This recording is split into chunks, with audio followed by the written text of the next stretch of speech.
হাই ছাত্ৰ ছাত্ৰীসকল, অন্য এটা ভিডিঅ'লৈ তোমালোকক স্বাগতম জনাইছোঁ। তো সেইদিনা আমি 1.1 এক্সাৰচাইজৰ 11 নম্বৰ প্ৰশ্নটো কৰিছিলোঁ যে আমি তিনিক লগিন কৰা হৈছিল। তো এতিয়া চাবিৰ পৰা চাবা তোমালোকে যে প্ৰথমতে কি দিছে তোমালোকক, কিমান গৰাকীয়ে গণিত আৰু পদাৰ্থ বিজ্ঞান অধ্যয়ন কৰে কিন্তু ৰসায়ন বিজ্ঞান অধ্যয়ন নকৰে। তাৰমানে চাবা, গণিত এই সংহতিটো আমি গণিতত লৈছিলোঁ, বিটো পদাৰ্থ বিজ্ঞান, চিটো ৰসায়ন বিজ্ঞান। তো গণিত আৰু পদাৰ্থ বিজ্ঞান অধ্যয়ন কৰাবিলাক ইয়াতে থাকিব। এইখিনিক আমি এ ছেদন বি বুলি ক'ম, ঠিক আছে। কিন্তু এইখিনি বস্তুত কি থাকিব, এইখিনি জেগাত আমাৰ কি থাকিব, তিনিওটা বিষয় অধ্যয়ন কৰাখিনি থাকিব। তাৰমানে ইয়াতে ৰসায়ন বিজ্ঞান অধ্যয়ন কৰা, পদাৰ্থ বিজ্ঞান অধ্যয়ন কৰা আৰু গণিত অধ্যয়ন কৰা ছাত্ৰবিলাকো থাকিব। গতিকে আমাৰ ইয়াতে কি হৈছে, অকল গণিত আৰু পদাৰ্থ বিজ্ঞান। তো এইটো ছাত্ৰৰ সংখ্যাটো কি হ'ব, ছাত্ৰৰ সংখ্যাটো হ'ব, আমি এন এ ছেদন বিৰ পৰা আমি কি বাদ দিব লাগিব, এন এ ছেদন বি ছেদন চি খিনি বাদ দিব লাগিব। তো এন এ ছেদন বি মানে তোমালোকক কি দিয়া আছিল, 34 দিয়া আছিল, 34 দিয়া আছে, আৰু এইটো 18 দিয়া আছে না। তো এইটো 14 বাদ গেলি 6, 2 এক গেলি 1। তাৰমানে 16 জনে গণিত আৰু পদাৰ্থ বিজ্ঞান অধ্যয়ন কৰে কিন্তু ৰসায়ন বিজ্ঞান অধ্যয়ন নকৰে, ঠিক আছে। তাৰপিছত এতিয়া চাবা 5 নম্বৰটো কি দিয়া আছে, 5 নম্বৰটোত ছাত্ৰৰ সংখ্যা উলিয়াব দিছে, এইটো চাই ল'বা কি উলিয়াব দিছে, যে কিমান গৰাকীয়ে পদাৰ্থ বিজ্ঞান আৰু ৰসায়ন বিজ্ঞান। তাৰমানে পদাৰ্থ বিজ্ঞান আৰু ৰসায়ন বিজ্ঞান অধ্যয়ন কৰাবিলাক ইয়াতে আছে, ঠিক আছে। সেইখিনি বি ছেদন চি, কিন্তু ইয়াতে কি আছে, গণিত অধ্যয়ন কৰাবিলাকো আছে। তো ইয়াতে আমি কি কৰিব লাগিব, এন বি ছেদন চিৰ পৰা আমি এন এ ছেদন বি ছেদন চি খিনি বাদ দিব লাগিব। তো এতিয়া পদাৰ্থ বিজ্ঞান আৰু ৰসায়ন বিজ্ঞান কিমান গৰাকী অধ্যয়ন কৰে, 33 গৰাকীয়ে না, 33, আৰু এইটো 18। তো এইটো 13 বাদ গেলি 5, 2 এক গেলি 1। তাৰমানে 15 জনে গণিত আৰু 15 জনে পদাৰ্থ বিজ্ঞান আৰু ৰসায়ন বিজ্ঞান অধ্যয়ন কৰে কিন্তু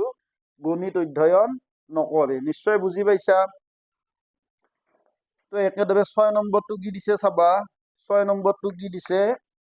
আমাক কি দিছে 6 নম্বৰটো, কিমান গৰাকীয়ে ৰসায়ন বিজ্ঞান আৰু গণিত অধ্যয়ন কৰে, কিন্তু তাৰমানে এ ছেদন চি উলিয়াব দিছে। তো পদাৰ্থ বিজ্ঞান অধ্যয়ন নকৰে, তাৰমানে আমাক এ ছেদন চিৰ পৰা আমি এই তিনিওটা বিষয় পঢ়াকেইটা বাদ দিব লাগিব ন। তো ইয়াতে ছাত্ৰৰ সংখ্যাটো কি হ'ব, ছাত্ৰৰ সংখ্যাটো কি হ'ব, আমি এন এ ছেদন চিৰ পৰা আমি কি বাদ দিব লাগিব, এন এ ছেদন বি ছেদন চি বাদ দিব লাগিব। তো এন এ ছেদন চি মানে কি, গণিত আৰু ৰসায়ন বিজ্ঞান কিমান জনে অধ্যয়ন কৰে, 30 গৰাকীয়ে না, 30 গৰাকীয়ে, আৰু এইটো 18 না। তো 12 জন ছাত্ৰই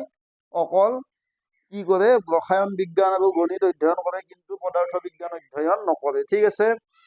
তো এতিয়া 7 নম্বৰটো কি দিছে চাবা, যে কিমানজন শিক্ষাৰ্থীয়ে এই তিনিওটা বিষয়ৰ এটাও অধ্যয়ন নকৰে। তাৰমানে কোনবিলাক মৌল উলিয়াব দিছে, যিবিলাক মৌল এ ইউনিয়ন বি ইউনিয়ন চিৰ বাহিৰত থাকে, মানে ইউৰ ভিতৰত কিন্তু ইয়াৰ বাহিৰত, কাৰণ ইয়াত কি হয়, কিবা নহয় কিবা এটা বিষয় অধ্যয়ন কৰাবিলাক থাকে, ঠিক আছে। তো প্ৰথমতে আমি N A union B union C টো উলিয়াই ল'ম না। তো এতিয়া চাবা, N A union B union C মানে কি আছিল, এন এ মিলন বি মিলন চি মানে কি আছিল, N A plus N B plus N C minus N A ছেদন বি মাইনাছ এন বি ছেদন চি মাইনাছ এন চি ছেদন এ, আৰু তাৰে লগত আমাৰ কি আছিল, এইটো যোগ আছিল, এন এ ছেদন বি ছেদন চি। তো এতিয়া চাবা, এন এ মানে তোমালোকক 76 দিয়া আছে, এন বি মানে দিয়া আছে 81, এন চি মানে দিয়া আছে 80।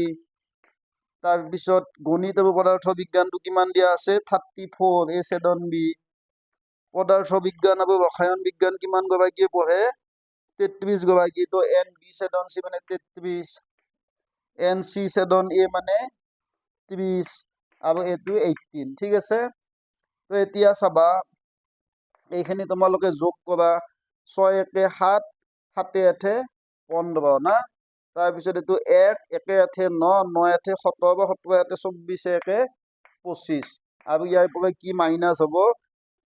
3 3 4 7 না, 3 3 6 6 3 9, তো এইটো 15 7 গেলে 8 আৰু এইটো 14 9 গেলে 5 আৰু এইটো কি হ'ব 1 হ'ব 158 জন ছাত্ৰই তাৰ মানে কিবা নহয় কিবা এটা অধ্যয়ন কৰে চাই লওঁ তাৰ মানে 158 জনে কিবা নহয় কিবা এটা সাবজেক্ট অধ্যয়ন কৰে গতিকে আমি এতিয়া কি কৰিম আমি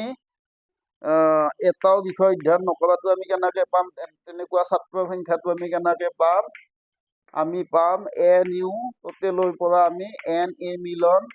বি মিলন চি টো বাদ দিব লাগিব না তো এন ইউ মানে কিমান 180 মাইনাছ 1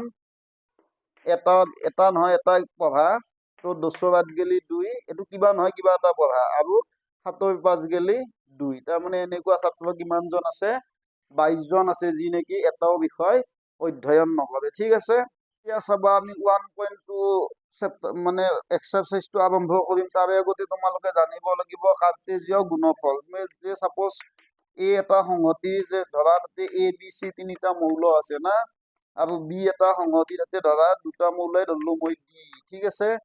তো ইয়াৰ কাৰ্টেজীয় গুণফলটো কি হ'ব চাবা এ ক্ৰছ বি বুলি ক'ম আমি এইটো এ ক্ৰছ বি মানে তোমালোকে চাই ল'বা এ ডি ইয়াৰ মৌলবিলাক এনেকুৱা টাইপৰ হয় ক্ৰমিক যোগ হয় ঠিক আছে বি ডি প্ৰথমটো এৰ মৌল হয় দ্বিতীয়টো বিৰ মৌল হয় ঠিক আছে তাৰপিছত চি ডি তাৰপিছত তোমালোকৰ এ ই হ'ব এ ই তাৰপিছত বি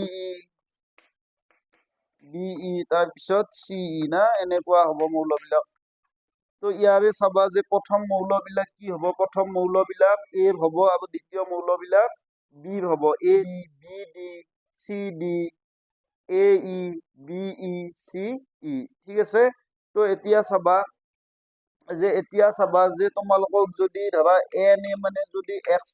এ সংহতিত যদি এক্সটা মৌল থাকে আৰু বি সংহতিত যদি ৱাইটা মৌল থাকে তেতিয়া এন এ ক্ৰছ বিত কিমান মৌল থাকিব এন এ ক্ৰছ বিত এক্স পূৰণ ৱাইটা মৌল থাকিব তো এতিয়া চাবা ইয়াতে চাই লোৱা সেই বস্তুটো যে এ সংহতিত 3টা মৌল আছে বি সংহতিত 2টা মৌল আছে তো এই হিচাপত এই ক্ৰছ বিত 6টা মৌল থাকিব লাগে এইটো 3টা আছে এতে 2টা 3 2 গুণ 6টা চোৱা আছে না এটা 2টা 3টা 4টা 5টা 6টা ঠিক আছে তেতিয়া চাবা আমি এ ক্ৰছ বি টোক যদি আমি লিখিব লাগে আমি এনেকৈ লিখিব পাৰো যে ইয়াৰ মৌলবিলাক কেনেকুৱা এক্স ৱাই সাজ ডেট এক্স টু এত থাকিব আৰু ৱাই টু বিত থাকিব এইটো নিশ্চয় তোমালোকে মনত ৰাখিবা 1.2 টো মই আজি কবি দিছো 1.2 এক নম্বৰটো চাবা কি দিয়া আছে এ মানে কি দিয়া আছে 1 3 5 আৰু বি মানে কি দিয়া আছে 2 4 -1 ঠিক আছে তো আমাক কি উলিয়াব দিছে এ ক্ৰছ বি উলিয়াব দিছে তো এ ক্ৰছ বি মানে কি হ'ব এ মানে 1 3 5 আৰু বি সংহতিটো 2 4 -1 তো তোমালোকে সিৰিয়েলি কৰি যোৱা 1 2 প্ৰথম মূলটো হ'ব 1 2 তাৰপিছত 1 4 তাৰপিছত 1 -1 তাৰপিছত তোমালোকে চাবা 3 2 3 4 3 -1 এনেকে 5 2 5 4 আৰু 5 -1 একদম সহজ প্ৰথমতে তোমালোকে এইটো কিবা আৰম্ভ কৰি যাবা সিৰিয়েল মানে এটা মানে ডিজাইনত আৰম্ভ কৰি যাবা 1 2 1 4 1 -1 3 2 3 4 3 -1 5 2 5 4 5 -1 তো সেনেকে বি ক্ৰছ এইটো কি হ'ব চাই লোৱা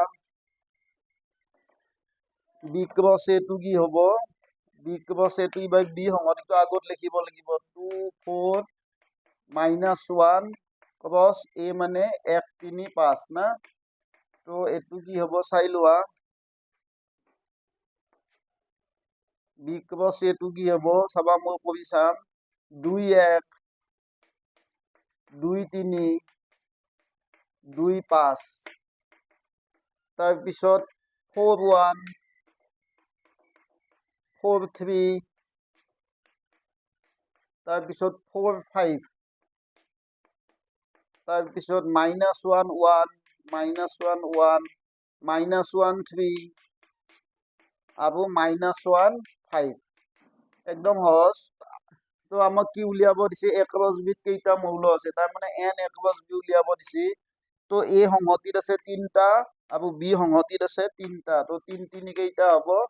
9টা হ'ব কাৰণ আমি কি পাইছিলো n এ মানে যদি x হয় মানে মৌলৰ সংখ্যা n b মানে যদি b সংহতিত y টা মৌল থাকে তেতিয়া এ ক্ৰছবিত কেইটা মৌল থাকে x পূৰণ y টা মৌল থাকে নিশ্চয় বুজি পাইছা সেনেকে n b ক্ৰছ a মানে কি হ'ব বিত আছে 3টা আৰু এত আছে 3টা তো 3 3 কিমান হ'ব 9টা নিশ্চয় বুজি পাইছা তো ইয়াৰ পিছৰ ভিডিঅ'টোত আমি বাকি অংশ আলোচনা কৰিম তো ভিডিঅ'টো ভাল লাগিলে চেনেলটো সাবস্ক্ৰাইব কৰিবা আৰু পিছৰ মানে ভিডিঅ'টো যাতে চোৱা তাৰ বাবে আশা ৰাখিলো ঠিক আছে বাই বাই